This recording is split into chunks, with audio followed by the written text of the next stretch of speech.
उसकी तमाम तर कमियों के बावजूद हम उसे नज़रअंदाज कर रहे हैं, उसकी तमाम तर कमियों के बावजूद लोग उससे प्यार करते हैं, उसकी तमाम तर कमियों के बावजूद लोग उसे मारना नहीं चाहते, उसकी तमाम तर कमियों के बावजूद उसके पेरेंट्स उसका सपोर्ट करते हैं, उसकी तमाम तर कमियों के बावजूद लोग उससे नरमी से बात करते हैं। इस तरह के जुमलों को या इस तरह के सेंटेंस को हम इंग्लिश में कैसे बनाएंगे जो हमारी डेली लाइफ में काम आते हैं, हम डेली लाइफ में अब बोलते रहते हैं। तो इसको बनाने के लिए हम इस्तेमाल करेंगे डिस्पाइट ऑल हिज फॉल्ट, उसकी तमाम तर कमियों के बावजूद, despite all his fault, plus हम जो आगे सेंटेंस होगा जिस टेंस में होगा उसी के अकॉर्डिंग हम इस्तेमाल करेंगे टेंस का। जैसे उसकी तमाम तर कमियों के बावजूद हम उसे नज़रअंदाज कर रहे हैं, despite all his fault we are ignoring him.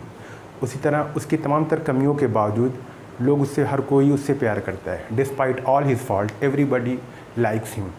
और उसी तरह है, उसकी तमाम तर कमियों के बावजूद लोग उससे नरमी से बात करते हैं, despite all his fault people talk to him politely.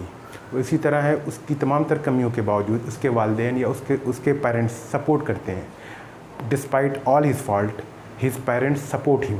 उसी तरह उसकी तमाम तर कमियों के बावजूद कोई उसे मारना नहीं चाहता, despite all his fault nobody want to beat him. तो इस तरह के सेंटेंस बनाने के लिए हम डिस्पाइट ऑल हिज फॉल्ट का इस्तेमाल करेंगे। आप इस पे कुछ सेंटेंस खुद से बनाइए और इसकी प्रैक्टिस करिए। Thank you so much.